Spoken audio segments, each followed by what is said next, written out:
got saved, I can recall coming from sin, and I thought that everybody was going to be so happy that like sin. I had people that, family and friends that let me know that they were going to support me and be there for me. And it was an awakening to find out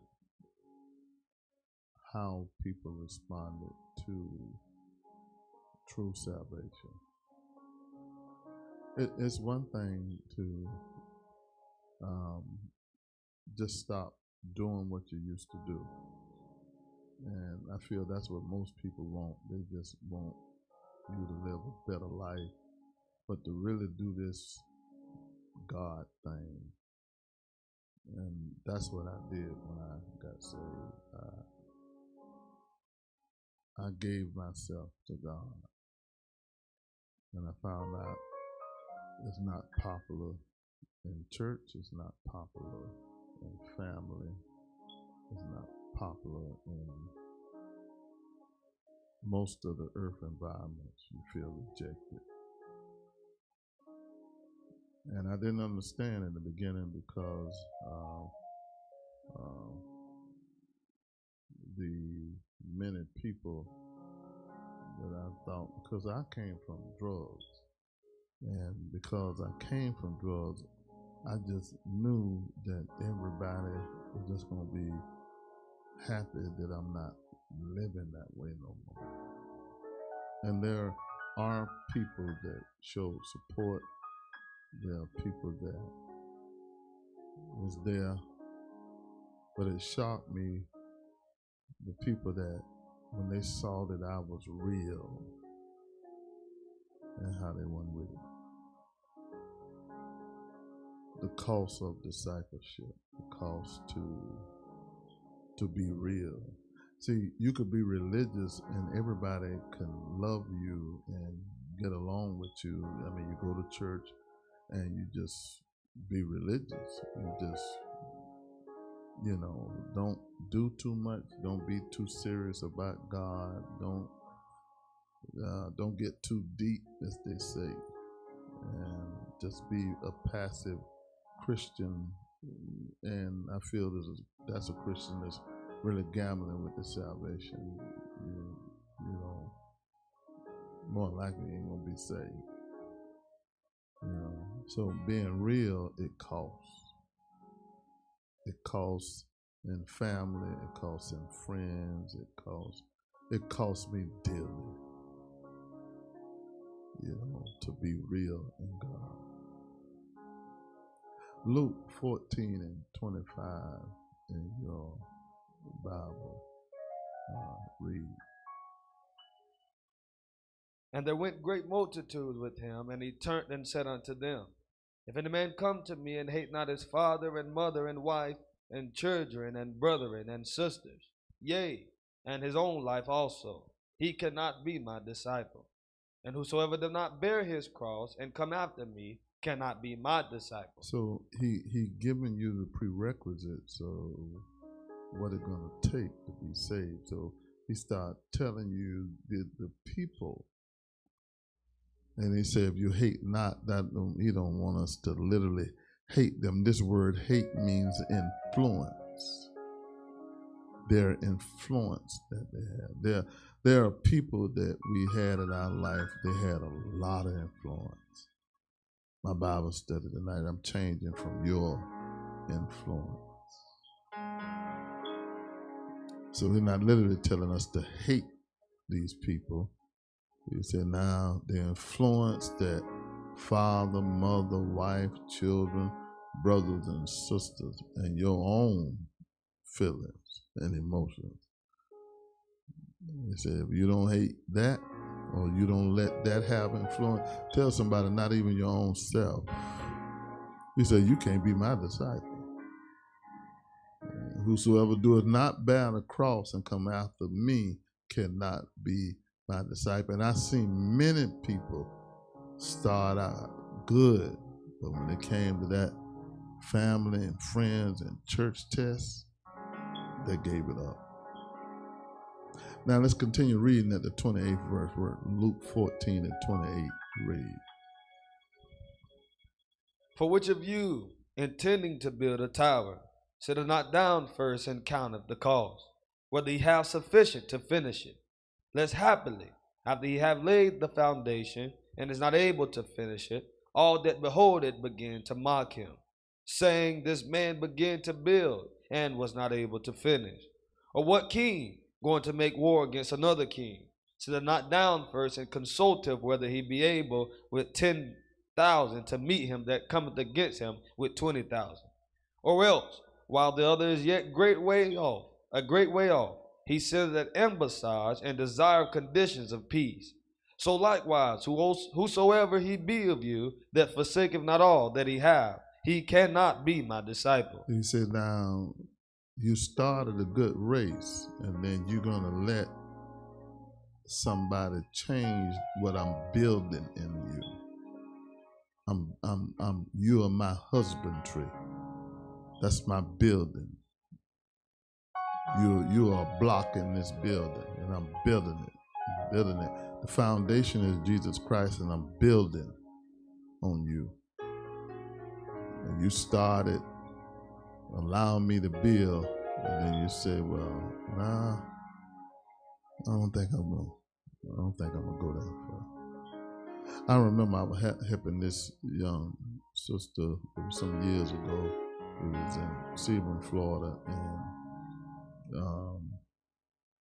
she was down. I think she was in high school, and she finished high school, and when she turned 18, she came. She actually lived in our house, and I helped her. But her family couldn't stand it. She was seeking God, and she eventually got a job. She eventually got her own apartment. But the only thing was she was still connected to the church. And the family couldn't stand it. They couldn't stand it. That I had the influence. You know, they would bring up the fact, hey, we family. How you gonna do what he say above what we say? And I remember one day she broke down and she cried. And she said, I can't do this no more. I said, what's wrong? She said, I can't. I got to be with my family.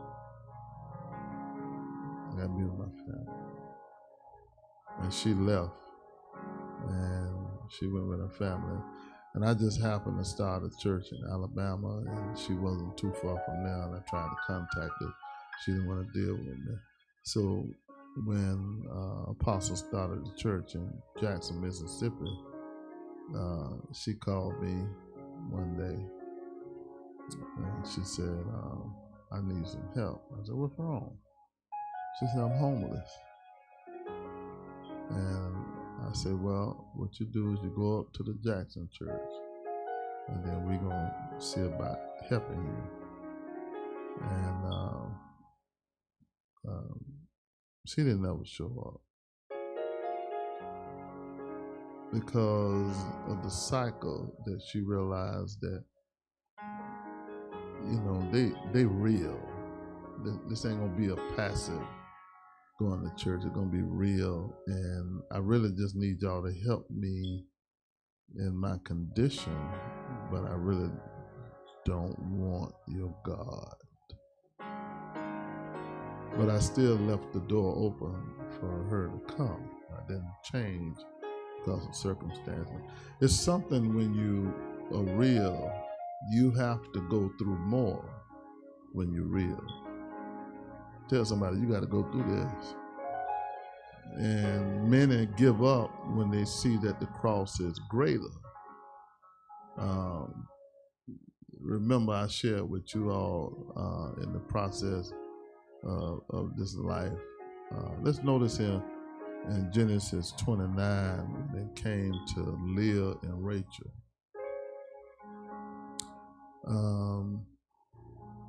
Whenever a person is rejected and they hold on, they don't realize that God gonna give you double for your trouble. If they hold on, many give up when they go through the rejection. If we would have all the people that came through the church, I don't think we'll have a building that can hold all of us. You know? And if you notice here in Genesis 29, you'll see an example how God deals with people who are rejected because of the will of God and what he do for them. Genesis 29 and 30, read. And he went in also unto Rachel, and he loved also Rachel more than Leah, and served him with yet 7 other years. Now, I want you to understand, this is, remember the Lord say, Jacob I love, Esau I hated. So this is his wives. He loved it, Rachel, but he was tricked by his father-in-law because when you really dig it up, Leah was ugly. You know, I didn't put that part in the Bible lesson, but Leah had some kind of deformity on her, and she wasn't, and her father knew that the men were going to go around trying to marry his daughter Leah. But traditionally, you're supposed to get the next oldest one. So when Jacob worked for 7 years, when he worked for 7 years for Rachel, the father tricked him and said, no, Leah is the oldest. You got to take her. You got to take ugly Leah. You know, and he took Leah in as a wife, but he was willing to work another 7 years for Rachel. So he worked 14 years for Rachel. But notice how he treated Leah. This is how, when a person becomes real in God and the rejection they get from family, friends, and church folks. Read Genesis 29 and 31. And then you'll see another set of people who doing the family thing. And you'll see what happens later with them. Genesis 29 and 31, read. And when the Lord saw that Leah was hated, he opened her womb, but Rachel was barren. Now, it was very important back then. A woman wanted to have a child for her husband, and she mostly wanted to have a male child. She didn't even feel complete by just having a daughter. She didn't feel complete until she had a male child. Matter of fact, that was considered being blessed by God. So now notice it say when the Lord saw that Leah was hated, he opened her womb. Who opened her womb? The Lord. So the Lord opened her womb, and he made Rachel where she couldn't have nothing. Now, we ain't talking about my daughters now. So don't be come here asking me, why my mama named me Leah? Why my mama named me Rachel? Leah ugly and Rachel can't have no baby. One ugly and one can't have no baby. So a man had to have two. One to make up for one and one to make up for the other. He in love with Rachel, but he wanted some children. You know. Now, notice how, now she hated. Leah is hated.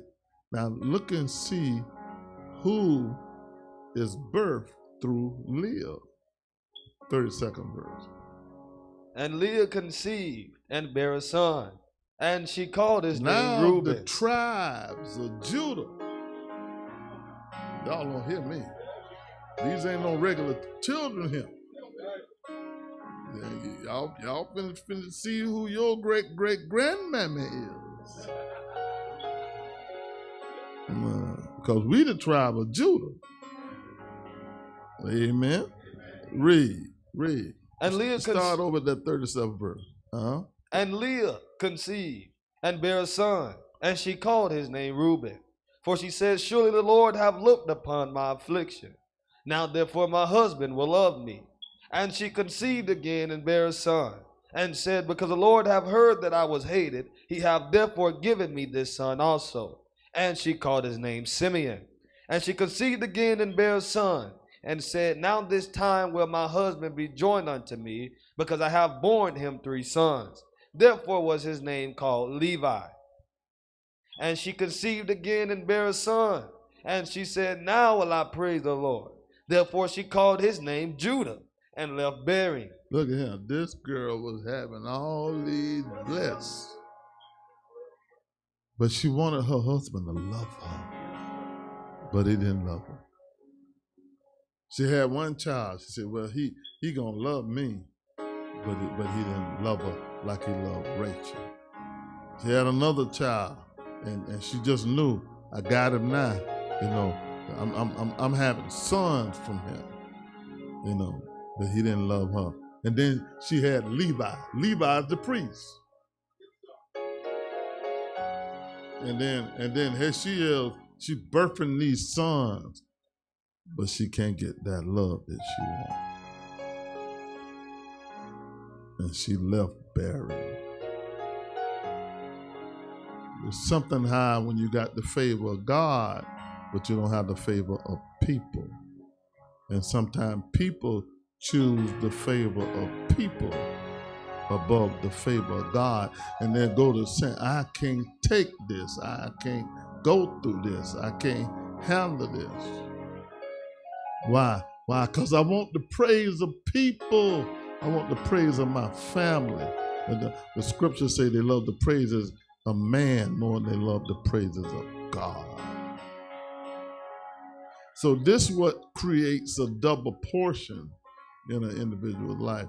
Notice in 2 Kings, the 2nd chapter, we often talk about how Elisha was asking Elijah. Read 2 Kings 2 and 9. Read. And it came to pass, when they were going over, that Elijah said unto Elisha, ask what I shall do for thee, before I be taken away from thee. And Elisha said, I pray thee, let a double portion of thy spirit be upon me. You know, people today, they very easy to say, Lord, I want a double portion. Lord, you don't even know what you're asking for. When you're talking about, I want a double portion of your spirit, Lord. You don't know what you're asking for. And when a person starts seeking God, tell somebody he's going to give you a double for your trouble. He start working on you to give you a double portion. Deuteronomy 21 breaks down what creates God to give a person a double. Deuteronomy 21 and 15, read. If a man have 2 wives, one beloved and another hated, and they have borne him children, both the beloved and the hated, and if the firstborn son be hers that was hated, then it shall be when he maketh his sons to inherit that which he hath, that he may not make the son of the beloved firstborn before the son of the hated, which is indeed the firstborn. But he shall acknowledge the son of the hated for the firstborn, by giving him a double portion of all that he hath. For he is the beginning of his strength. The right of the firstborn is his. So the one that's going to give the double portion is the one that's despised and rejected, not the one that's embraced. The one that's despised among their own. Look like your own family reject you. Look like your own children reject you. Look like church folk don't even quite understand you. You have this little small group of people who eat meat. I'm talking about spiritual meat. They're eating it. So the Lord said in Isaiah 61, he said, I'm going to give you double for all of this. 61 and 7, read. For your shame ye shall have double, and for confusion they shall rejoice in their portion. Therefore in their land they shall possess the double, everlasting joy shall be unto them. Now, can you imagine people giving this up just to be accepted by family, friends, and even church folks? He said, because now you are making whatever direction you go, that's your master. That's who you're giving the influence to. If you go to God direction, then God has the influence, and then God, just like the Bible say that the Lord opened up Leah's womb. The Lord opened up her. So now she is being hated, but she's still being subject to her husband. But the Lord opened up her womb, but she desired the love of her husband. That's equivalent to us. You know, you desire the love of your family, but they ain't gonna be like that with you because you ain't like that with them no more. They're rejected. Now you can look at the ones that going with the family thing and doing all that. See, theirs gonna be down the road. There's a difference when God deal with you now and deal with down the road. Look, notice. Let's go here to Ruth. Look at the life of Ruth. Ruth, the first chapter in the 6th verse. Read. Then she arose with her daughters-in-law, that she might return from the country of Moab. For she had heard in the country of Moab how that the Lord had visited his people, giving them bread. Wherefore she went forth out of the place where she was, and her 2 daughters-in-law were with her. And they went on the way to return unto the land of Judah. And Naomi said unto her 2 daughters-in-law, Go, return each to her mother's house. The Lord deal kindly with you, as she have dealt with the dead and with me. He said, now, the 2 daughter-in-laws, they done lost their husbands. And Naomi is saying, now go on back to your mother's house. You know, go on back to your family. You know, it's all right. You're going back to your family. Now, understand, the family is not worshiping God. They doing family. Read the 9th verse, read. The Lord grant you that you may find rest, each of you in the house of her husband. Then she kissed them, and they lifted up their voice and wept. And they said unto her, Surely we will return with thee unto thy people. And Naomi said, Turn again. My daughters, why would you go with me? And there yet any more sons in my womb, that ye may be your husbands. Turn again, my daughters, go your way, for I am too old to have an husband.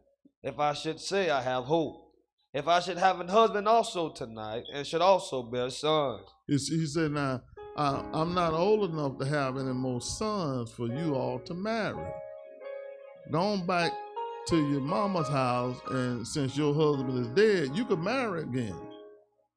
Said, what you hanging around me for? I can't have, even if I got, she said, if I got pregnant tonight, if I got married tonight, them boys, you'd be too old for them boys.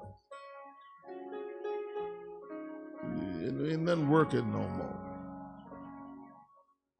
You know, they get, you know, up in age. You're talking about 20 years later. Come on. They don't want to wrinkle up you. She said, go on to your mama's house and go on back to your family, and then there going to be some husbands there for you. What verse we at? Verse 13. Read. Would ye tarry for them till they were grown? He said, you gonna wait on, if I got pregnant tonight, you gonna wait till they get grown? Read. Would ye stay for them from having husbands? Nay, my daughters, for it grieveth me much for your sakes that the hand of the Lord is going out against me. And they lifted up their voice and wept again. And Orpah kissed her mother-in-law, but Ruth claved unto her. Orpah kissed her mother-in-law, but Ruth clave unto her. Read. And she said, Behold, thy sister-in-law is going back unto her people and unto her gods. Return thou after thy sister-in-law. He said, now, your sister-in-law, she leaving. Ruth, your sister-in-law leaving and going back to the family and going back to their God because they don't serve. She say, unto her gods. They got a whole lot of them they serving over there. She going back to her family, to her people. And she also going back to her God. You don't realize when you give in to family, you give in to whatever level of God that they own. Because they don't like what level you're on. You give in to church folk who don't like the fact that you're really trying to be real. People fine with you long as you're on their level. They okay with you long as, okay, yeah, we go to church and we find, family first. That's what got us in this situation. When Adam loved for Eve, preceded being obedient to God. That's why death here. That's why corona here. That's why weeds out there in the grass. That's why sin is so prevalent in the world. Is it because family love was greater than obeying God? I want to be saved. What verse we at? Read. And Ruth said, entreat me not to leave thee or to return from following after thee. For whither thou goest, I will go, and whither thou lodgest, I will lodge. Thy people shall be my people, and thy God my God. This is what made Ruth popular. Many preachers didn't preach this message. My people shall be, your people shall be my people, and thy God my God. She said, I'm determined that I'm finna live for God. When you study the life of Ruth, you'll see how blessed she was in the long run. Y'all love the Lord? Somebody tell him thank you. And sometimes it costs really trying to be real and really trying to go deep in God. It costs. Ain't no sometimes, it's all the time. It's gonna cost you. Tell somebody it's gonna cost you something. It's going to cost you something. I know he paid the price for our salvation, but to get close to him, it's going to cost. And everybody ain't willing to pay the price. It cost me dearly. Y'all love the Lord? But God blessing will precede whatever family can throw together, because what comes with God's will, joy and peace and hope. All of that comes. You could still desire the love for family and friends and to be accepted by church folk. That don't necessarily mean it leaves you, because still Leah wanted her husband to still love her, but he hated her, but she was having what the babies that he wanted. All of this, these are the tribes. She was having the tribes. And Rachel wasn't giving him nothing but a kiss and a little loving, but no babies. Nothing. But Leah desired, every time she would achieve a goal in having another baby. But this is what's gonna do it right here. This is what's gonna do it. He gonna bless us today. Y'all love the Lord? Psalms 45 and 10, read what it say. Hearken, O daughter, and consider and incline thy ear. Forget also thy own people and thy father's house. It say, now, this is something that is just part of salvation that family ain't gonna always understand. Let's go back here to Luke 16 and 13 in your lesson. Read. No servant can serve two masters, for either he will hate the one and love the other, or else he will hold to the one and despise the other. Ye cannot serve God and mammon. So, if whichever one you choose, you got to serve the God that's with it. So you're not gonna be with two masters. You ain't finna. Okay, I'm finna really get close to you, God, but I'm finna please my family. I'm finna please these church folks. I'm finna please people. I'm finna please everybody around me and you. It ain't, no, you can't do it. When you please God, it's gonna cost you something on this earth.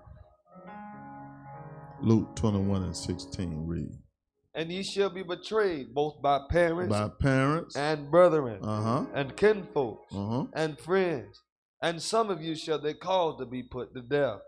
And ye shall be hated of all men for my name's sake. But there shall not a hair on your head perish. In your patience possesses ye your soul. He said, now you're going to be despised by all these people, but it said not one hair on your head shall perish.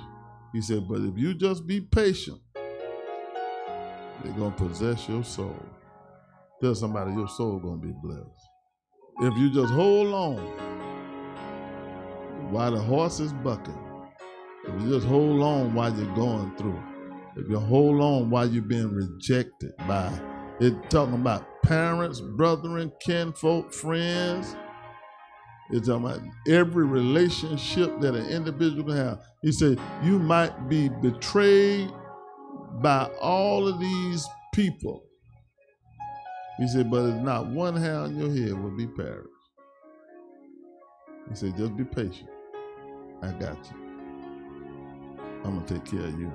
Y'all love the Lord? Tell the Lord thank you. Y'all remember I was sharing how he said, Jacob I love and Esau I hated. And in my other Bible study, I was talking about how he sent Esau to Mount Seir.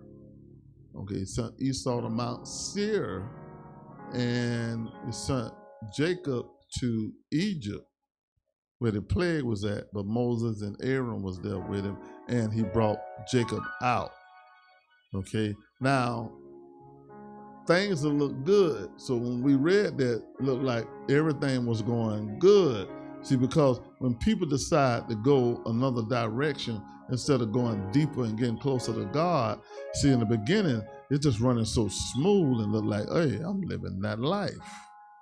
You know, just going so dandy. But the Bible goes back to show us what was going on in Mount Seir with Esau. Malachi 1, 2, and 3. I have loved you, saith the Lord. Yet ye see wherein hast thou loved us. Was not Esau Jacob's brother? Saith the Lord. Yet I loved Jacob. And I hated Esau, and laid his mountains and his heritage waste for the dragons of the wilderness. He said, do you know what was out there on that mountain? The dragons of the wilderness. You think he had it all made up there? He said, I know exactly what I was doing. Yeah, he had him up. He said, look at that mountain there. Look how God blessed them. See, you'll be over there in the will of God, and it look like they're getting all blessed. Look at, man, he gave Esau a mountain. He said, what was in that mountain? A heritage, a waste for the dragons of the wilderness. It ain't in the woods today. They're out there in them phosphate mines over there in Polk County, right there in them phosphate mines, the fossils of them.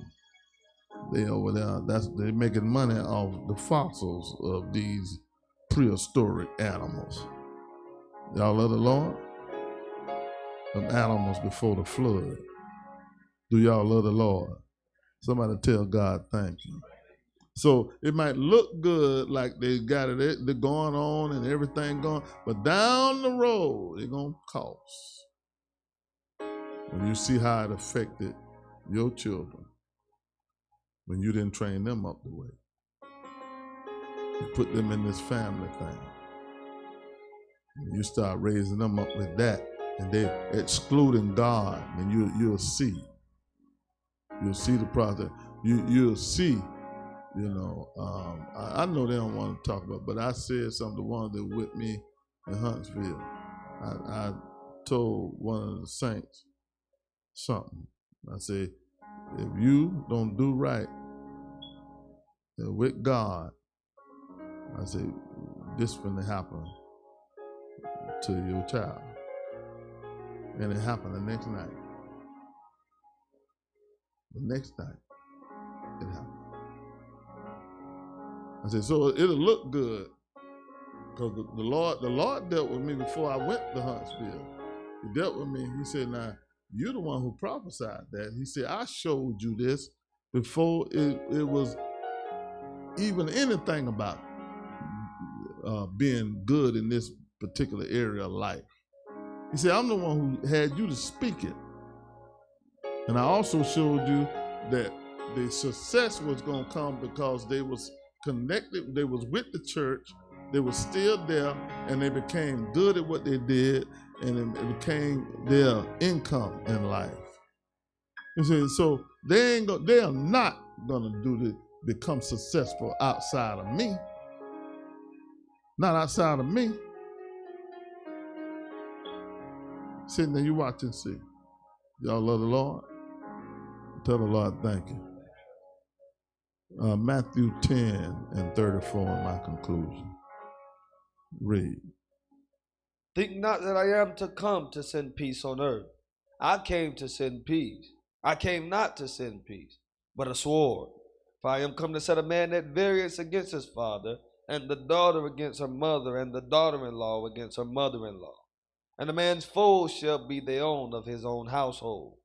He that loveth father or mother more than me is not worthy of me. And he that loveth son or daughter more than me is not worthy of me. And he that taketh not his cross and followeth after me is not worthy of me.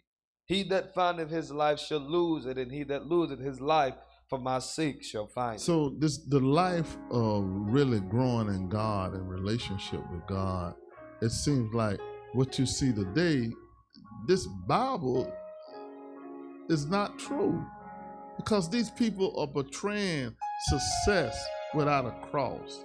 They're being elevated without a cross.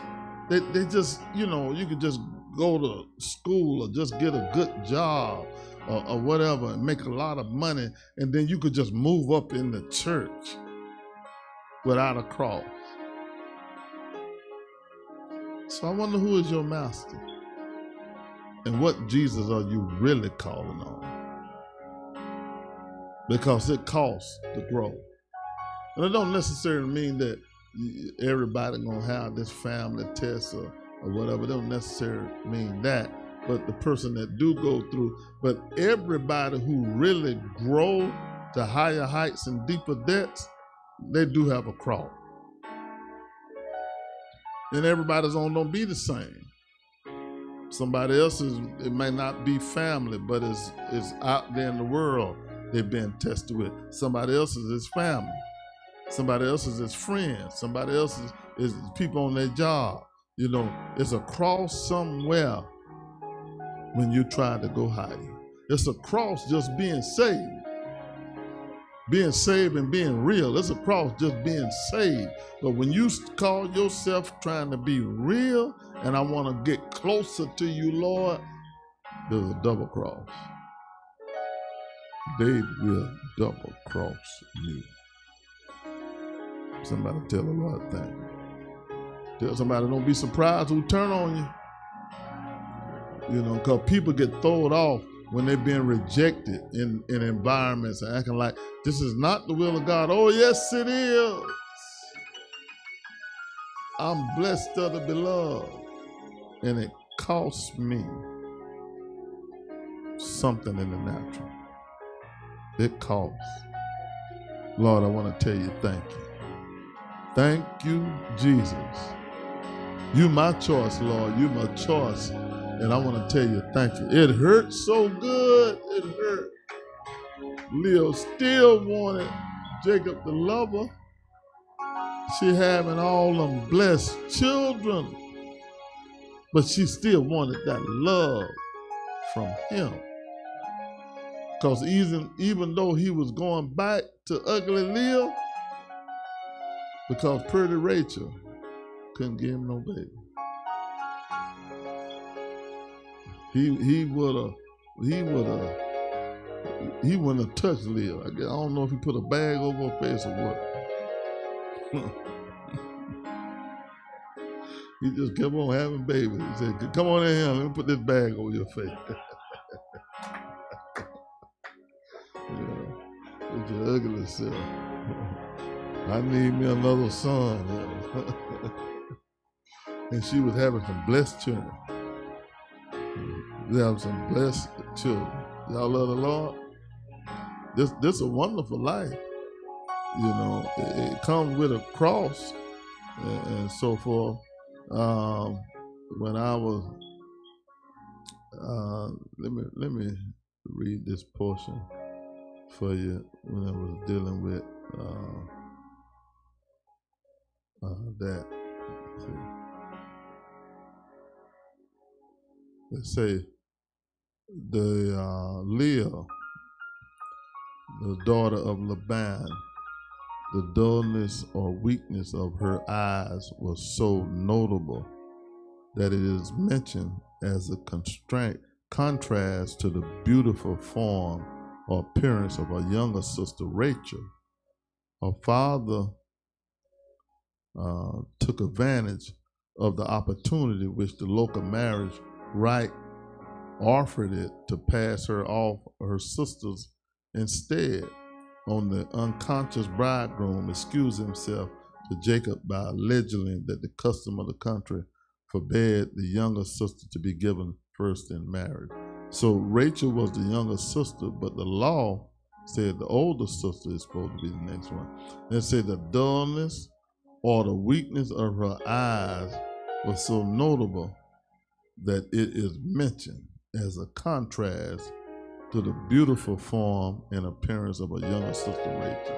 So it's just like Ant-Man be walking around here with his eyes closed all the time. You know, Ant-Man, you know, he can't see. Why you need to get that boy some glasses?